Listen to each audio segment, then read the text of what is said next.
అద్భుతమైన రీతిలో రాష్ట్రం అభివృద్ధి చెందుతుంది నువ్వు నోరు మూసుకోగలిగితే, చెవులు పెద్దవి చేసి పక్కోడు చెప్పేది వినగలిగితే.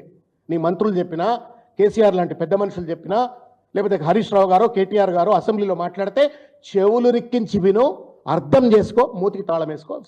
There is a solution. మోసం చేస్తా ఉన్నాను. నేను సూటిగా అడగదలుచుకున్నా, కాంగ్రెస్ పార్టీని విలను అని చెప్పి అబ్సల్యూట్లీ విలన్ అయింది అలా కాంగ్రెస్ పార్టీ.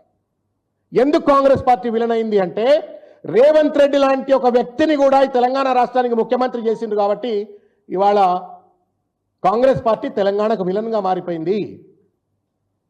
ఒక బాధ్యత లేనటువంటి ఆర్ఆర్ ట్యాక్సులు వసూలు చేస్తూ సొంత రాష్ట్రాన్ని అధోగతి పాలైందని చెప్పని తప్పుడు ప్రచారం చేసి రాష్ట్రాన్ని విచ్ఛిన్న అధోగతి పాలు చేసినట్టు ఒక పాపానికి కాంగ్రెస్ పార్టీ విలన్ అయింది. నీ వల్లనే, నిన్ను ముఖ్యమంత్రి చేయడంతో విలన్ అయింది.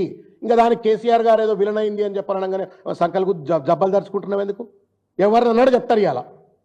It is only because of you as a leader of the state, as a leader of the Congress party, as a leader of the government. రాష్ట్రం ఇవాళ అధోగతి పాలైందంటే నీ కారణమే. నువ్వు ఒక్కటే సమాధానం చెప్పు. కర్ణాటక, మహారాష్ట్ర, ఒరిస్సా, మధ్యప్రదేశ్, నీ చుట్టూ ఉన్నటువంటి ఒక ఆంధ్రప్రదేశ్, అన్ని రాష్ట్రాల్లో రియల్ ఎస్టేట్ వాల్యూ ఎందుకు పెరిగింది? తెలంగాణలో ఎందుకు తగ్గింది? నువ్వు పెద్ద మొనగాడివే కదా, పటేల్వే కదా, నీకు రియల్ ఎస్టేట్ దందా గురించి తెలుసు కదా. ఎందుకు రియల్ ఎస్టేట్ వాల్యూ తగ్గింది?